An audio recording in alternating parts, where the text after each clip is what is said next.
बिस्मिल्लाहिर्रहमानिर्रहीम। अस्सलाम वालेकुम नादरीन, आप यूट्यूब चैनल देख रहे हैं। मैं इमरान खान हूँ। रोला पड़ा हुआ है पाकिस्तान में नोटिफिकेशन का कि आसिम मुनीर का नोटिफिकेशन नहीं हुआ अभी तक, तो जनाब अब इस वक्त कोई आर्मी चीफ नहीं है। इसके ऊपर हम रात को भी बात कर रहे थे। शहजाद अकबर साहब थे, मैं था, साबिर शाकिर साहब थे, कुछ और भी हमने लोगों से बातचीत की है जो लॉ को जानते हैं। वो लोग भी ये कह रहे हैं कि जी कानूनी तौर पर तो ऐसे ही है, आईनी तौर पर तो ऐसे ही, ये ज्यादती कर रहे हैं जनाब। इस वक्त नोटिफिकेशन हो जाना चाहिए था, यह नोटिफिकेशन नहीं है, लिहाजा कोई आर्मी चीफ नहीं है। 5 साल के लिए अब आर्मी चीफ आया करेगा और नए 5 साल का ऐलान किया गया था मौजूदा आर्मी चीफ के लिए। बड़ी सेलिब्रेशन भी हुई, बड़ा रोला शुला डला।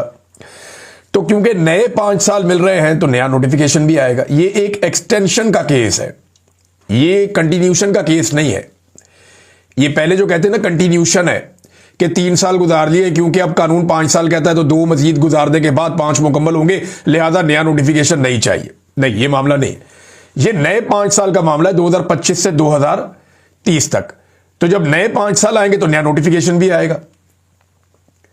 इससे पहले वाला जो नोटिफिकेशन है वो 3 साल के लिए हुआ कि आर्मी चीफ 3 साल तक इस मुल्क का आर्मी चीफ रहेगा। अब उसे एक नया नोटिफिकेशन चाहिए क्योंकि एक एक्सटेंशन अपने ओहदे के अंदर आर्मी चीफ ले रहा है। तो 5 साल के लिए नया नोटिफिकेशन वो अभी तक नहीं आया। तो क्या इससे कोई प्रॉब्लम होगा आसिम मुनीर को? नहीं होगा, बिल्कुल नहीं होगा। प्रॉब्लम क्यों नहीं होगा? देखिए, आप ये मामला जाकर उठाएंगे कहां पे? जब जनरल बाजवा के नोटिफिकेशन में कीड़े निकले थे और प्रॉब्लम आ गया था कि जनाब ये जनरल बाजवा का नोटिफिकेशन ठीक नहीं है, मामला अदालत में चला गया था, तो उस वक्त अदालत का वजूद पाकिस्तान में था। तो जब पाकिस्तान में अदालत का वजूद था तो फिर मामला अदालत के अंदर चला गया। अब तो पाकिस्तान में अदालत का वजूद ही नहीं है। अदालत के अंदर जो मुअज़्ज़िज़ जज साहिबान बैठे हुए हैं वो मुकम्मल तौर पर पाकिस्तान की मिलिट्री एस्टेब्लिशमेंट के कंट्रोल में है। और अगर मैं सारी अदालतों की बात ना भी करूं तो सिर्फ आईनी अदालत को आप देखें तो जो राय वहां पे वुकला की है, तो जो राय वहां पे आम सहाफियों की है, जो आजाद सहाफी हैं, उन सबका कहना है कि जो आईनी अदालत है मुकम्मल तौर पे एस्टेब्लिशमेंट के कंट्रोल में है। लिहाजा आसिम मुनीर साहब के लिए कोई मसला तो होना नहीं चाहिए। अब चाहे नोटिफिकेशन हुआ या नहीं हुआ, स्टेटस तो वो इंजॉय कर रहे हैं आर्मी चीफ का। और जो सबसे इंपॉर्टेंट क्वेश्चन है वो ये है कि नोटिफिकेशन नहीं हुआ तो क्या कोई नया आर्मी चीफ आ जाएगा? अब तक तो दिखाई नहीं दे रहा। यानी ये तो सिर्फ मामला दबाव डालने का है ना कि जनाब नोटिफिकेशन कर देते हैं, हमारी ख्वाहिशात पूरी कर दी जाएं। तो नवाज शरीफ साहब ने एक ख्वाहिश हाल ही में की भी है।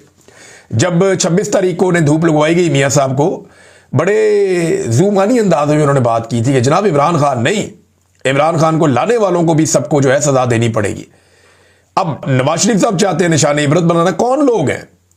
यानी ये इल्जाम किस पे लगाते रहे? माजी में ये इल्जाम जनरल फैज पे और जनरल बाजुआ पे लगता रहा है, दीगर कुछ और जर्नैल है उन पे भी लगता रहा है, कुछ जजों के ऊपर भी ये इल्जाम लगता रहा है। लेकिन मामला ये है कि वो जो जजेस हैं वो तो ना 3 में ना 13 में, ना उनके पास कोई इख्तियारात है। अब वो मामला कहां जाएगा मैं आपको बताता हूं। लेकिन नवाज शरीफ साहब की डिमांड एक्चुअली क्या है, जो मेन डिमांड है, जहां आके वो फंस गए हैं। नवाज शरीफ साहब की जो मेन एक्चुअल डिमांड है वो ये है कि इमरान खान साहब से हमें छुटकारा दिलाया जाए। अब मैं ज्यादा सख्त अल्फाज बोलना नहीं चाहता, पाकिस्तान में प्रॉब्लम हो जाएगी और बहुत सारे सुनने वालों को भी प्रॉब्लम हो जाएगी कि जनाब ये क्या आप बात कर रहे हैं। तो नवाज शरीफ साहब ऐसे ही हैं। नवाज शरीफ साहब की अगर आपने 26 नवंबर की गुफ्तगू सुनी हो तो आपको आइडिया हो जाना चाहिए कि जमहूरियत से, इंसानियत से, इखलाकियात से, इकदार से मियां नवाज शरीफ साहब का या उनकी सियासत का कोई ताल्लुक नहीं है। मियां नवाज शरीफ साहब इस वक्त एक बिफरे हुए बैल बने हुए हैं और उन्हें सिर्फ वो करना है जो उनके और उनकी फैमिली के मफाद में। उसके बाहर ना उन्हें कुछ सूझता है, ना उन्हें कुछ दिखता है, ना कुछ समझ आता है। तो नवाज शरीफ साहब की डिमांड यह है कि इमरान खान साहब से पक्का पक्का छुटकारा दिया जाए, क्योंकि जब तक इमरान खान साहब मौजूद हैं और जब तक इमरान खान साहब की सियासत मौजूद है तब तक मियां नवाज शरीफ साहब का जो मजबूत हब लाहौर या पंजाब है वो भी वो कंट्रोल नहीं कर पा रहे। सारा कुछ करके इन्होंने देख लिया, सारी एक्सरसाइजेज कर ली, इमरान खान की मकबूलियत का ये मुकाबला नहीं कर पा रहे। अब नवाज शरीफ को चाहिए इमरान खान से छुटकारा, और ये मैं बड़े लंबे अरसे से आपको बता रहा हूं। तो क्या एस्टेब्लिशमेंट ये कर सकती है? जरा इस पे पहले थोड़ी सी बात कर लेते हैं। नवाज शरीफ साहब ना बहुत बुरी तरह फंसे हुए हैं, बहुत बुरी तरह फंसे हुए हैं। देखें, जिन पर नवाज शरीफ साहब ने इल्जाम लगाया ना कि ये इमरान खान को लाए, ये वही लोग हैं जो नवाज शरीफ साहब को बैरून मुल्क भगाने में और वापस इक्तदार लाने में भी मुलव्वस हैं। जिन जजों पर मियां साहब इल्जाम लगाते हैं वही जजेस नवाज शरीफ साहब को बैरून मुल्क भी भिजवाते हैं और फिर मियां नवाज शरीफ साहब को बाहर रखने के लिए सहूलतकारी भी करते रहते हैं। यानी 4 हफ्ते का कहकर भिजवाते हैं और मियां साहब वापस ही नहीं आते। टाइम गुजरता रहता है और 4 साल गुजर जाते हैं और वही जज साहिबान जिन पे नवाज शरीफ साहब को शिकवा है वो नवाज शरीफ साहब की सहूलतकारी करते रहते हैं। जिस बाजवा और फैज को नवाज शरीफ साहब बुरा कहते हैं, अब उन्होंने काफी हद तक शरीफ खानदान की मदद की है, पूरे खानदान की मदद की है। अब यानी आप अंदाजा करें ना कि जनरल फैज हमीद ने बाकायदा शरीफ खानदान के बंदों को इतलात दी कि जनाब आप पकड़े जाएंगे, आपके खिलाफ केस बन गया, ये हो रहा है, वो हो रहा है, टिकट पकड़े, आप निकले पाकिस्तान से। कई लोगों की जनरल फैज हमीद ने बहुत मदद की थी। ये अब ढकी चुकी बात नहीं है, बहुत सारे जर्नलिस्ट और बहुत सारे सोर्सेज ये बातें बता चुके हैं। और फैज हमीद के शरीफ खानदान के साथ भी ताल्लुकात थे, इमरान खान के साथ भी ताल्लुकात थे, ये हर जगह खेलते थे जैसे एक जर्नैल का तरीकाकार होता है। फिर जनरल बाजवा के ऊपर ये इल्जाम लगाते हैं, तो जनरल बाजवा के दौर में अगर नवाज शरीफ साहब इलेक्शन हारे तो नवाज शरीफ साहब को बाहर निकालने में भी उसी दौर में मदद मिली। फिर इमरान खान साहब को निकालकर रेजीम चेंज ऑपरेशन भी जनरल बाजवा के दौर में हुआ। तो अगर आप जनरल बाजवा को एक जुर्म में पकड़ेंगे तो दूसरा भी पता चलेगा। नवाज शरीफ साहब बड़ी बुरी तरह एक्सपोज हो जाएंगे, सारे हकायक सामने आ जाएंगे कि किस तरह आज नवाज शरीफ इक्तदार में है, कैसे नवाज शरीफ डील करके पाकिस्तान से बाहर गया, किस तरीके से नवाज शरीफ साहब इस वक्त इक्तदार के अंदर झूले ले रहे हैं और एंजॉय कर रहे हैं। तो मियां साहब फंस गए बहुत बुरी तरह। लेकिन ख्वाहिश उनकी यह कि कम से कम और कुछ नहीं देते तो इमरान खान से मुझे छुटकारा दिलवा दे। अब सादा अक्सरियत मिलने के बावजूद आपने कभी सोचा है कि नवाज शरीफ साहब वजीर आजम बनना क्यों नहीं चाहते? बनना वो चाहते हैं, बन नहीं सकते। और उसके पीछे जो बड़ा रीजन है, देखिए सादा अक्सरियत उन्हें मिल गई है। अब पीएमएलएन को चाहिए कि नवाज शरीफ को सर पे बिठाएं और उन्हें वजीर आजम पाकिस्तान बना दें ताकि वो अपना बदला ले सकें एस्टेब्लिशमेंट से। लेकिन वो ये करेंगे नहीं। एस्टेब्लिशमेंट ने तुर्क का पत्ता अपने हाथ में रखा हुआ है और वो तुर्क का पत्ता ये है नवाज शरीफ का कौमी असम्बली का वो हल्का जहां से नवाज शरीफ यास्मीन राशिद से इलेक्शन हारे हैं। वो जो जाली फॉर्म 47 दिया गया, इतना गंदे तरीके से और इतने घटिया और बेहुदा तरीके से फॉर्म 47 किसी भी एमएनए को नहीं दिया गया जिस तरह नवाज शरीफ को दिया गया। अब जब चाहे नवाज शरीफ साहब को वो पकड़ के चौक पे फारिग कर दें, नवाज शरीफ साहब को बीच चौराहे फारिग कर दें, जब चाहे कर दें, और यास्मीन राशिद साहब अपनी सीट ले जाए तो वजीर आजम पाकिस्तान बन के चौथी मरतबा मट्टी पलीत हो जाएगी मियां साहब की।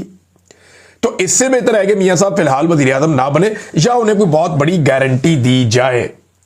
अब अगर मियां साहब आगे बढ़ते हैं तो लंदन में जो कुछ हुआ, जितनी साजिशें हुई, उन सबका पोल खुल जाएगा, जिनमें बहुत सारी चीजें मोहम्मद जुबैर बता चुके हैं, शाहिद खकान अब्बासी बता चुके हैं, फजलुर रहमान बता चुके हैं, बहुत सारे और लोग बता चुके हैं। एक और बात आप याद रखिएगा कि अगर इमरान खान को, नवाज शरीफ साहब की डिमांड ये है ना कि इमरान खान से हमें छुटकारा दिलाया जाए, अगर खुदा ना खास्ता इमरान खान को कुछ होता है तो पाकिस्तान की एस्टेब्लिशमेंट बेयारो मददगार हो जाएगी। वजह यह है कि वो इमरान खान का ड्रावा दे के तो सारे सियासतदानों को उन्होंने कंट्रोल किया हुआ है।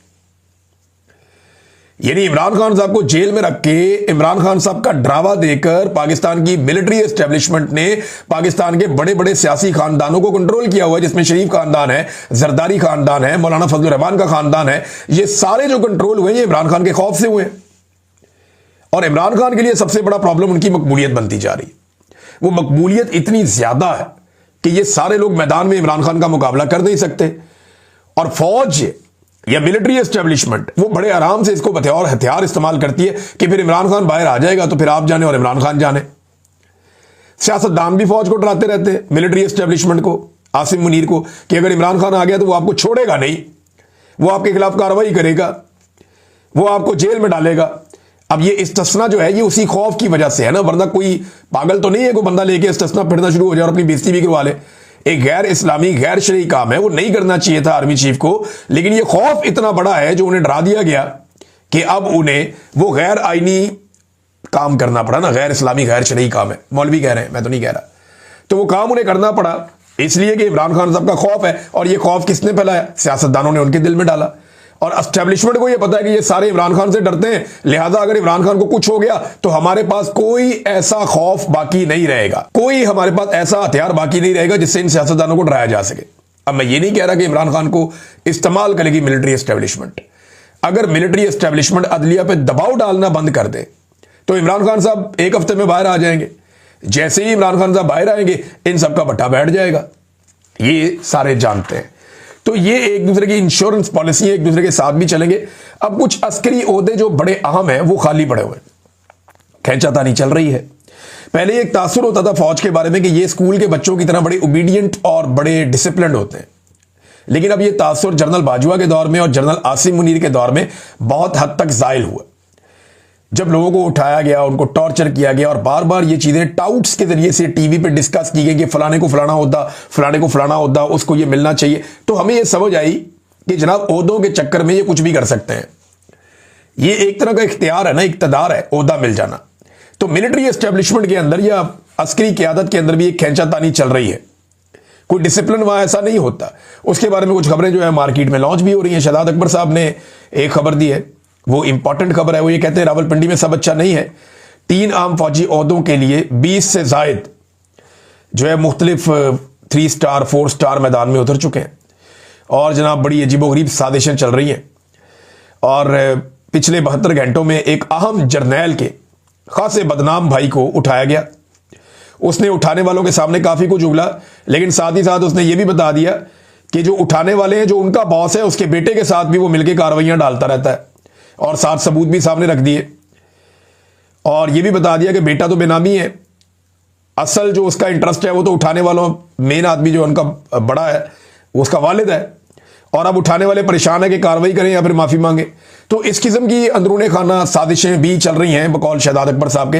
ये नॉर्मल है, इसको रूटीन के तौर पे लेना चाहिए, इसलिए कि ये ओहदों के चक्कर में किसी भी लेवल तक जा सकते हैं। आपने आसिम मुनीर साहब को देखा नहीं, 2 आईनी तरमीम करवा ली उन्होंने अपनी एक्सटेंशन के लिए, अपने मामला सीधे करने के लिए, अपनी ताहयात इस्तिस्ना के लिए, ताहयात मुराद के लिए 2 उन्होंने अहम तरीन आईनी तरमीम करवा ली। आपको याद नहीं है जनरल ज़ियाउल हक ने आइन में तरमीम करवा ली थी 8वीं, सारे इख्तियारात ले लिए थे। आपको याद नहीं है आइन का हुलिया बिगाड़ दिया था परवेज मुशर्रफ ने, LFO करवा लिया था, लीगल फ्रेमवर्क ऑर्डर। तो ये तरीकाकार होता है, यानी जिनको इनको इक्तदार पसंद है और ये इक्तदार की खातिर किसी भी लेवल तक जा सकते हैं। अब नाज़रीन, नौरीन खानम का जो भारतीय चैनल को इंटरव्यू है उसको लेकर बहुत ज्यादा पाकिस्तान में उछल कूद हो रही है, मगर नवाज शरीफ साहब के अब कई इंटरव्यूज निकालकर पाकिस्तान तहरीक इंसाफ ने सामने रख दिए तो काफी ठंड पड़ गई है। अब नौरीन खानम के और नवाज शरीफ के जो इंटरव्यूज इंडियन मीडिया को हैं, या इन दोनों का इंडियन मीडिया को लेकर या इंडियंस को लेकर फर्क क्या है, मैं चंद चीजें आपके सामने रखता हूं और फिर आप देखिएगा कि किसके साथ क्या हुआ। यानी नौरीन खानम ने इंटरव्यू दिया तो उनके इंटरव्यू का महवर इमरान खान का भाई है, फिर उसके अंदर एक आर्टिफिशियल इंटेलिजेंस के साथ तब्दीली की गई, लेकिन जब तब्दीली की गई तो खान की जगह लफ्ज खान आ गया। खान, जो इंडियन है वो खान बोलते हैं, हम लोग खान बोलते हैं, तो वो भी वैसे ही पकड़ा गया, आर्टिफिशियल इंटेलिजेंस था वो, उन्होंने खुद भी बता दिया। तो इमरान खान महवर रहा नौरीन खानम का, जो इमरान खान की बहन है, लेकिन नवाज शरीफ साहब का महवर पाकिस्तान के इदारे और पाकिस्तान की पॉलिसीज वो उन्होंने डिस्कस की इंडियन मीडिया के साथ और बार बार की। फिर नौरीन खानम का इंटरव्यू एडिट किया गया, नवाज शरीफ का इंटरव्यू एडिट नहीं किया गया। नौरीन खानम जो है वो एक गैर सियासी खातून है, वो सिर्फ अपने भाई के लिए आवाज उठा रही, और नवाज शरीफ 3 मरतबा का वजीर आजम है, वो बड़े सीरियस कॉन्सिक्वेंसेज हैं, जब वो बात करते हैं तो उसका फर्क कोई और पड़ता है। फिर सहाफ़ियों और दीगर कारोबारी शख्सियात से और सियासी शख्सियात से नवाज शरीफ साहब के ताल्लुकात हैं इंडिया में, नौरीन खानम के नहीं है। यानी कारोबारी शख्सियात, चाहे वो जनरल मित्तल हो, चाहे सियासी शख्सियात, नरेंद्र मोदी के साथ खुफिया मुलाकात हो या मुंह पे हाथ रख के बात करना हो ताकि लिपसिंग पढ़ी ना जा सके, और अपने घर में बुलाना हो, साड़ियां, आमों के तोहफे और बहुत सारी मल्टीपल चीजें जो हैं वो नरेंद्र मोदी के साथ यारी मियाँ साहब की। और जब जंग चल रही थी तो मियाँ साहब ने बिल्कुल चुप का रोजा रख लिया था। बाद में जब पाकिस्तान ने तैयारे गिरा दिए तो इन्होंने रोला डाल दिया कि नहीं नहीं जनाब, वो तो तैयारे गिराए, मियाँ साहब ने जंग को डिजाइन किया था। नौरीन खानम के ऐसे कोई ताल्लुकात नहीं है। तहाइफ का तबादला भी मियाँ साहब ही करते रहे, नौरीन खानम नहीं करती रही। तो इसके ऊपर जो लोग उछल कूद कर रहे थे उन्हें काफी तसल्ली हुई है कि जनाब इससे कोई फर्क नहीं पड़ता। हाँ, ये जरूर है, मैं ये कहूंगा कि इंडियन चैनल को अवॉइड किया जा सकता था, लेकिन ये कोई ऐसा जुर्म नहीं है कि इसके ऊपर आप गद्दारी के और बगावत के और फितना के और आप ये सारे फतवे लगा दें। ये पाकिस्तान एस्टेब्लिशमेंट का पुराना खेल है और मैं हैरान होता हूं, इन्होंने जितने खेल पाकिस्तान की तारीख में आज तक खेले हमेशा ये कामयाब होते थे, अब हर दफा नाकाम हो जाते हैं। अब ये स्मगलिंग का खेल खेलता है वो इनके गले पड़ जाता है, ये गद्दारी का खेल खेलते हैं वो इनके गले पड़ जाता है, ये इंडियन एजेंट का खेल खेलते हैं, वो इनके गले पड़ जाता है। ये इसराइली या यहूदी एजेंट का खेल खेलते हैं, वो भी इनके गले पड़ जाता है। तो हर वो चीज जो सारी जिंदगी ये खेलते रहे हैं, वो आज इनके अपने ही गले पड़ जाती है। लोग जो है वो 1-2 घंटे के अंदर पोस्टमार्टम करके हाथ में पकड़ा देते हैं, जनाब ये आपकी औकात। ये इस मर्तबा पाकिस्तान में हो रहा है। तो जो सहाफ़ी इस्तेमाल हो रहे हैं या सियासतदान इस्तेमाल हो रहे हैं, उन्हें जरा एहतियात करनी चाहिए, क्योंकि एहसन इकबाल साहब ने कहा कि पीटीआई इसराइल और भारत के साथ मिलकर पाकिस्तान को बदनाम कर रहे हैं। तो मैं एक बात आपको बताऊं कि भारत के साथ जो नवाज शरीफ के ताल्लुकात हैं वो किसी के भी नहीं है, और ये अच्छी बात है, बुरी बात नहीं है। दोनों ममालिक को अमन के साथ रहना चाहिए। मियां नवाज शरीफ साहब अगर अपने अच्छे ताल्लुकात को इस्तेमाल कर सकते हैं पाकिस्तान और भारत के बीच में एक मुस्तकिल जंगबंदी के लिए और अच्छे ताल्लुकात के लिए, और जो बुनियादी मसाइल हैं, पानी के मसाइल, कश्मीर के मसाइल और दीगर, उन सबको हल करने के लिए, तो इससे अच्छी तो कोई बात हो नहीं सकती। तो जो ताल्लुकात हैं वो तो शरीफ खानदान के हैं ना, बाकियों के तो उतने नहीं है। और दूसरा जो है वो इसराइल के हवाले से जो करारदाद डोनाल्ड ट्रंप की है, जिसे इसराइल ने बहुत पसंद किया, वो तो पाकिस्तान ने अभी पास करवाई ना आपकी हुकूमत में। इमरान खान साहब तो उसके ऊपर मानते नहीं थे, वो तो कहते थे जब तक फलस्तीन एक रियासत नहीं बन जाता तब तक हम इसराइल को तस्लीम नहीं करेंगे और इस मामले में आगे नहीं बढ़ेंगे। अब हमास को गैर मुसल्लह करने की जिम्मेदारी पे करारदाद आपने पास करवाई है, इमरान खान ने तो नहीं करवाई। और इसराइल आपको पसंद भी कर रहा है, इमरान खान को तो वो पसंद नहीं कर रहा। उनके तो अपने डॉक्यूमेंट्स रोजाना की बुनियाद पे लीक हो रहे हैं कि जनाब इमरान खान को इसराइल पसंद नहीं करता, और नवाज शरीफ साहब को या मौजूदा जो दौरे हुकूमत में जो रजीम है, इसको इसराइल काफी पसंद करता है। उनके अपने अखबारात में बार बार ये बातें लिखी जा रही हैं। अब नाज़रीन, एक और सवाल पैदा होता है कि मंगल को क्या होने जा रहा है। देखिए, मंगल का दिन थोड़ा इंपॉर्टेंट है, उसमें चंद चीजें हैं। एक तो यह है कि हाई कोर्ट में पाकिस्तान तहरीक इंसाफ की क़यादत जमा होगी, MNAs, MPA, सेनेटर सारे आएंगे वहां पे, और उसके बाद ये हाई कोर्ट मेरे ख्याल में फेस सेविंग के लिए कोई ऑर्डर दे सकती है कि जनाब जाएं, जाके आप इमरान खान साहब से जेल में मुलाकात करें। फिर ये मोटरवे पे रस्तों की बंदिश कर देंगे और एक टोकन एहतजाज भी किया जाएगा एक दिन के लिए, और अडयाला जेल के बाहर भी इज्तिमा पहुंचेगा, बहुत बड़े पैमाने पे लोग वहां पे जाएंगे। अब मुलाकात होती है या नहीं होती, इसका इन्हिसार एक मरतबा फिर नोटिफिकेशन के ऊपर है, क्योंकि अलीमा खानम ने कहा कि उन्हें बड़ा क्लियरली आज से 13-14 दिन पहले 2 हफ्ते पहले अलीमा खानम को बड़ा कैटेगोरिकली ये बता दिया गया था कि जब तक नोटिफिकेशन नहीं होता तब तक इमरान खान साहब की मुलाकात नहीं होगी और उनकी मुलाकात नहीं करवाई जाएगी। अब नोटिफिकेशन इमरान खान ने तो नहीं करना, नोटिफिकेशन तो करना है PMLN की हुकूमत ने। उसका इमरान खान से क्या ताल्लुक है, लेकिन ताल्लुक यह है कि वो किसी किस्म की गड़बड़ी नहीं चाहते, किसी किस्म की प्रॉब्लम नहीं चाहते कि साहब बहादुर का नोटिफिकेशन जो है वो बड़े आसानी से और आराम से हो जाए। तो ये अलीमा खानम ने बताया भी था कि नोटिफिकेशन हो जाता है तो फिर मंगल को इमरान खान साहब से मुलाकात उनकी फैमिली की हो जाएगी, और अगर नोटिफिकेशन नहीं होता तो फिर सूरत हाल किसी और तरह की हो जाएगी, फिर कोई और इनको मैनेजमेंट करनी पड़ेगी। नाज़रीन, यूरोपीय यूनियन की एक टीम पाकिस्तान में मौजूद है, आपको पता है GSP+ स्टेटस के हवाले से वो वहां काम कर रहे हैं और ऑब्जर्वेशंस ले रहे हैं, मुलाकातें भी उन्होंने की हैं। सोराब बरकत के हवाले से उन्होंने आवाज उठाई, जो दीगर सहाफ़ी पाकिस्तान में गिरफ्तार हुए हैं उनके हवाले से भी आज ही के दिन में हम एक प्रोग्राम करने जा रहे हैं शाफिल्ड में, यहाँ पे बरतानिया में। तो हमारी उम्मीद है कि वहां पे आप सब लोग आएंगे और आकर एहतजाज करेंगे, इन सहाफ़ियों के हक के अंदर आवाज उठाएंगे। तो नाज़रीन, सोराब बरकत के बारे में जो यूरोपीय यूनियन की टीम है उन्होंने पाकिस्तान से पूछा, तो मेरी इतला के मुताबिक इन्होंने कहा जी नहीं, वो तो एक एक्टिविस्ट है। ये इनका बड़ा आसान और पुराना फार्मूला है, यानी जब कोई सहाफ़ी इनको सूट करता है तो कहते हैं जी ये सहाफ़ी है, जब कोई सूट नहीं करता तो कहते हैं जी एक्टिविस्ट। कई सहाफ़ी जो माजी में इनको सूट करते थे, यानी हमें अच्छी तरह याद है कि शरीफ खानदान, ये जरदारी, ये लोग हमारे जनाब माथे चूमते थे, खुश होते थे कि जनाब आप लोगों ने मुशर्रफ के खिलाफ क्या कमाल कर दिया।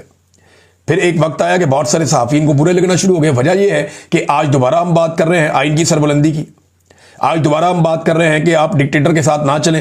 कल आप डिक्टेटर के खिलाफ थे, हम आपके साथ थे, आज आप डिक्टेटर के साथ हैं तो हम आपके खिलाफ क्यों ना हो। तो ये फैसला करते हैं अपने फायदे और नुकसान को देखकर कि ये सहाफ़ी है या नहीं है। और अगर कोई आदमी जो है वो इनके मुखालिफ बात कर रहा है या इनको आईना दिखा रहा है तो ये कहेंगे ये एक्टिविस्ट है। ये अरशद शरीफ को भी यही कहते थे, मुझे भी यही कहते हैं, बाकियों को भी यही कहते हैं, सोराब बरकत को भी यही कह दिया, कोई नई बात नहीं है। लेकिन उन्होंने मीडिया से तस्दीक की और उनको पता चला कि ये तो जर्नलिस्ट है। तो ये मामला यार रुकेगा नहीं है, अभी और उठेगा। अभी आप देखिएगा इसके ऊपर मजीद जगहों पे भी हम आवाज उठाएंगे, और कश्मीर में बड़ी जोरदार आवाज उठ रही है। तो पाकिस्तान की गवर्नमेंट के लिए बेहतर यह है कि वो सोराब बरकत को और बाकी सहाफ़ियों को आज़ाद करें और तौबा करें, ये हरकतें करना बंद करें, क्योंकि रियासती जबर सहाफ़ियों के ऊपर लगातार बढ़ता चला जा रहा है।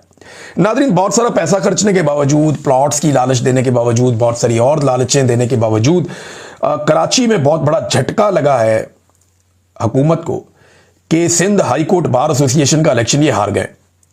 और ये 27वीं तरमीम के खिलाफ एक बड़ा रिएक्शन है वकला की जानिब से। तो कराची से जो अगर कोई तहरीक चलनी है तो उसके लिए ठंडी हवा चल पड़ी है। लाहौर बहुत इंपॉर्टेंट है इस सूरत हाल में, लाहौर, रावलपिंडी, इस्लामाबाद, ये चंद जगह बड़ी इंपॉर्टेंट है। अगर लाहौर में चल जाती है तहरीक और लाहौर के अंदर वकला इकट्ठे हो जाते हैं और मजबूती से खड़े हो जाते हैं 27वीं आईनी तरमीम के खिलाफ, तो इसका इंपैक्ट कैपिटल पे इस्लामाबाद पे आएगा। रावलपिंडी, इस्लामाबाद में जब इसका इंपैक्ट आया तो फिर आप देखिएगा कि पेशावर और कोयटा और हर जगह से आपको आवाजें आएंगी और बहुत तेजी से वकला तहरीक खड़ी होना शुरू हो जाएगी। बहरहाल कराची में एक बड़ी कामयाबी मिली है हुकूमती इत्तेहाद के खिलाफ अपोजिशन को, और उन्होंने वहां पे क्लीन स्वीप कर दिया है। नादरीन, हरिपुर की धांधली जो है वो एक के बाद एक करके एक्सपोज हो रही है। तैमूर सलीम झगड़ा साहब ने सारे के सारे फॉर्म 45 सामने रख दिए। उन्होंने कहा जी कोई फर्क नहीं है हुकूमत के और हमारे इन फॉर्म 45 में, बल्कि उन्होंने ये बताया कि इलेक्शन कमीशन आज तक फॉर्म 45, 46 और 48 जारी नहीं कर सका। 602 में से 599 फॉर्म 45 के मुताबिक पीटीआई उम्मीदवार को 1,49,782, जबकि बाबर नवाज को 1,24,686 वोट मिले। यूं 25,000 से ज्यादा की लीड जो पाकिस्तान तहरीक इंसाफ के उम्मीदवार के पास थी और 67% पोलिंग स्टेशन पे पीटीआई